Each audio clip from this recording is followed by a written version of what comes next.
Buenos dias, meus amores! Estamos aqui mais uma vez e hoje nós iremos falar e estudar um pouquinho sobre a acentuação das palavras. Nós iremos ver classificação das palavras segundo a sílaba tônica, regra geral de acentuação e o acento diacrítico. Então, para empezarmos, nós temos posição da sílaba tônica. Então, sabemos que toda palavra, independente dela ser ou não acentuada, ela terá uma sílaba mais forte, a sílaba tônica.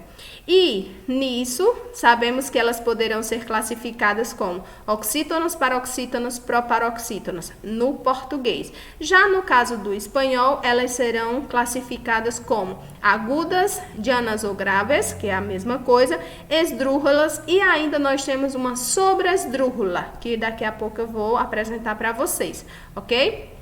E ainda sabemos que quando a gente vai identificar a sílaba tônica da palavra, sempre contamos de trás para frente, ou seja, da última sílaba para a primeira, tá certo? Então, vamos lá. Aqui nós temos o seguinte, posição da sílaba tônica. Mira como se classifica nas palavras de acordo com a posição ocupada por la sílaba tônica mais forte, né? Sílaba tônica mais forte, mesma coisa.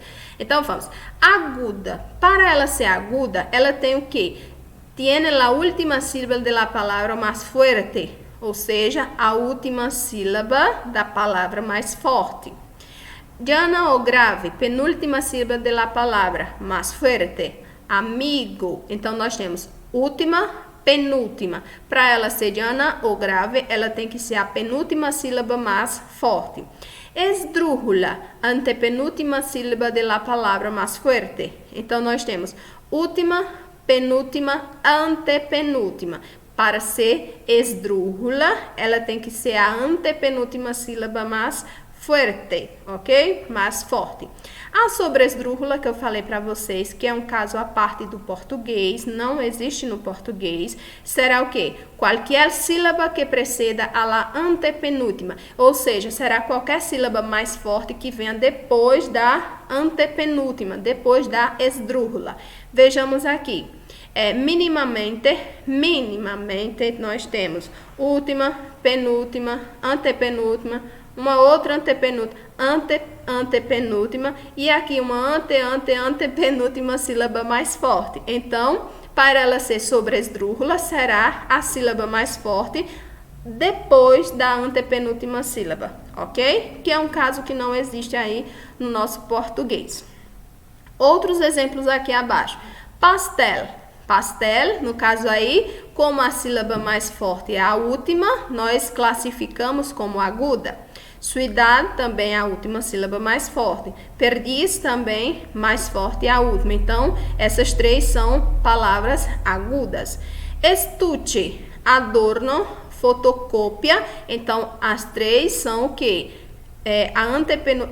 A penúltima sílaba mais forte, então nós classificamos como llana ou grave.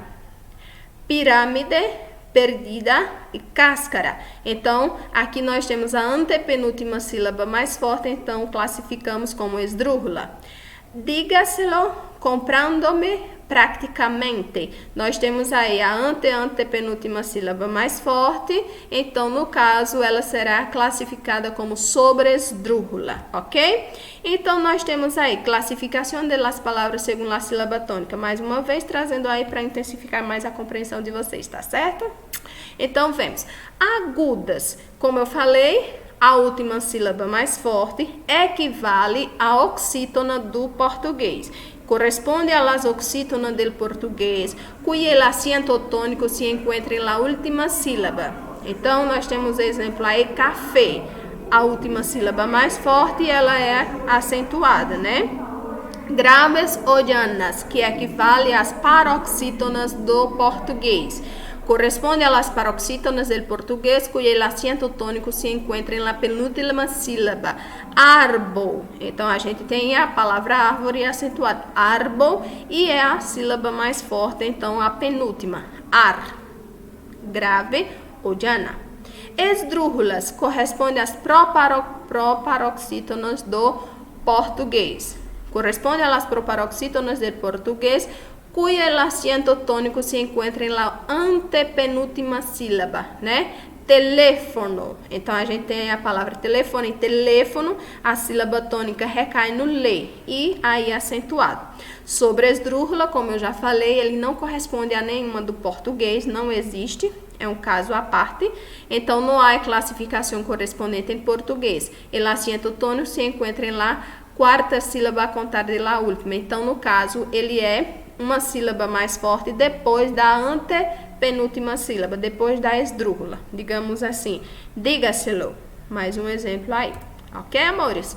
Então, nós temos aí um quadrozinho onde nós iremos observar quando a palavra deve ser acentuada, né? Sendo aguda, grave ou llana, quando é esdrúxula e sobresdrúxula, porque nós sabemos que para serem acentuadas elas têm que seguir uma regrazinha, tá bom? Então, ó, se acentuam as agudas, as palavras terminadas em NS e vogal. Então, se a palavra terminar em NS e vogal e a última sílaba seja mais forte, ela deverá ser acentuada, ok? Exemplo, caminhão, interesse, bebê. Então, a gente observa aí que caminhão, a sílaba tônica recai no on. O O é acentuado porque ela é terminada, a palavra é terminada em N. Interesse, da mesma forma, é uma palavra aguda, acentuada porque termina em S. A última sílaba é mais forte. Bebê, a última sílaba mais forte é acentuada porque termina em vogal. Então, para você acentuar as palavras agudas, lembrando aí mais uma vez que as agudas tem que ser a palavra onde a sílaba forte é a última. Sempre contando de trás para frente. E elas serão acentuadas quando terminam em NS ou vogal. As graves ou llanas, para serem acentuadas, serão as que não terminam em NS e vocal. Ou seja, terminou em qualquer consoante, com exceção de N e S, ela será acentuada, ok? Terminou em qualquer consoante, exceto N e S, aí você acentua, sendo que a sílaba mais forte é a penúltima. Exemplo, fácil, então a sílaba mais forte é quem? Fá, a penúltima sílaba. É acentuada porque termina em consoante L. Caráter, ra, é a sílaba mais forte, ela é acentuada porque termina em consoante R. Lembrando aí que o ra, né, é a penúltima sílaba. Cadáver, ou dá, a penúltima sílaba mais forte, é acentuado porque termina em R, ok? Voltando, graves e llanas serão acentuadas, terminadas em qualquer consoante, com exceção de N e S. Esdrúxulas sempre serão acentuadas, assim como as proparoxítonas do português, as esdrúxulas sempre serão acentuadas, independente da sua terminação. Então, nós temos aí exemplo, título, herói, ônibus. A sílaba mais forte é a antepenúltima, então ela será acentuada, porque é uma esdrúxula, ok? Sobresdrúxulas também sempre serão acentuadas.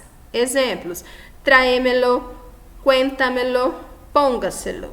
Então, quando você tiver aí uma quarta, quinta ou sexta sílaba mais forte, você acentua porque ela é uma sobresdrúxula, ok? Lembrem aí dessa tabelinha para que vocês possam acentuar corretamente as palavras em espanhol, ok?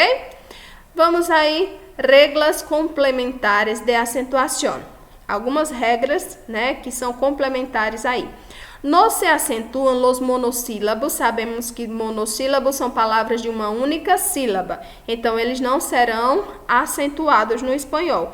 Com exceção de los diacríticos, que são palavrinhas que têm a mesma escrita, só que aí o que vai diferenciar a questão do significado é a acentuação. Daqui a pouco nós veremos um pouquinho.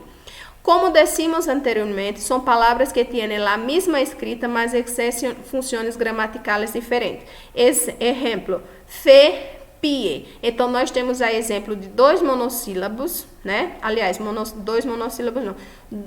Duas palavras que são monossílabas, né? Fe é monossílaba, uma única sílaba. Pie também uma única sílaba. Então, ela não será acentuada, tá bom? Monossílabos não serão acentuados, com exceção dos diacríticos, que nós iremos ver daqui a pouquinho. Los advérbios que se forman a partir de um adjetivo, mas el sufixo mente conserva el acento ortográfico do adjetivo. Se você tem um adjetivo em que ele já seja acentuado, quando você acrescenta a palavrinha, o sufixo mente, esse adjetivo não perde a acentuação. Exemplo, cômodo já é acentuado. Quando eu acrescento mente, fica comodamente. Então, ele não perde a acentuação, ele permanece acentuado. No caso aí, ele passa a ser uma palavra sobresdrújula. Rápido, o adjetivo é acentuado. Quando eu coloco mente, rapidamente, também não perde o acento, ok? Então, essa aí é uma regrinha. Adjetivo que já seja acentuado, acrescentando o sufixo mente, não perde o acento, ok? Se acentuam pronombres interrogativos exclamativos, que, quien, quienes, qual, como, quanto, donde, quando. Quando essas palavrinhas elas tiverem frases interrogativas e exclamativas, deverão ser acentuadas. Que barbaridade, quanta gente, não me imagino como lo haré, que te parece, quanto cuesta esta camisa, ok? Então, presta atenção aí também a essas regrinhas, tá certo? E aqui nós temos a tabelinha do acento diacrítico. Como eu falei, os monossílabos em espanhol não serão acentuados, com exceção de alguns monossílabos que têm a mesma escrita, só que um é acentuado para poder diferenciar o significado. Nós temos aqui alguns exemplos. Aún, sem acento, que é sinônimo de incluso. E aún, acentuado, é advérbio temporal, sinônimo de ainda. Ok? Então, veja, a mesma palavra, só que um é acentuado e o outro não. Ok? Sendo que muda aí o significado e a classificação gramatical. Ó, te sem acento é pronome, o te acentuado é substantivo, tá certo? Então, ó, te sem acento, pronome. O te acentuado, substantivo. Que o te acentuado quer dizer chá. O tu sem acento é pronome possessivo, já no caso, o tu acentuado é pronome pessoal. Ele sem acento é artículo, o artigo o ele acentuado é pronome personal, né, que equivale a ele, terceira pessoa do singular. O si, pronome personal, o se acentuado, forma verbal do verbo saber. Por exemplo, eu sei. Um mas sem acento, conjunção adversativa, o mas acentuado, advérbio de quantidade, de intensidade. Mi, sem acento possessivo, mi acentuado, pronome personal. Si, sem acento, conjunção, si acentuado, afirmação, que equivale a sim, né? Sim. O de sem acento é preposição e o de acentuado a forma do verbo dar. Eu te dei um regalo, eu te dei um presente, ok? Então, já no caso desses monossílabos, eles serão acentuados para poder se diferenciarem na questão do significado e classificação gramatical, tá bom? Então, prestem atenção aí, estudem também, lembrem também essas palavrinhas em relação ao acento diacrítico, né? Porque eu posso pedir lá na prova, digamos, eu colocar o T sem acento e pedir para que você classifique. Aí você dirá que é pronome e não substantivo, ok? Então, observem aí, tanto ao significado como a classificação gramatical, tá bom, meus amores? Então, eu espero que vocês tenham compreendido aí a questão da acentuação. Gracias, besos en el corazón, hasta luego.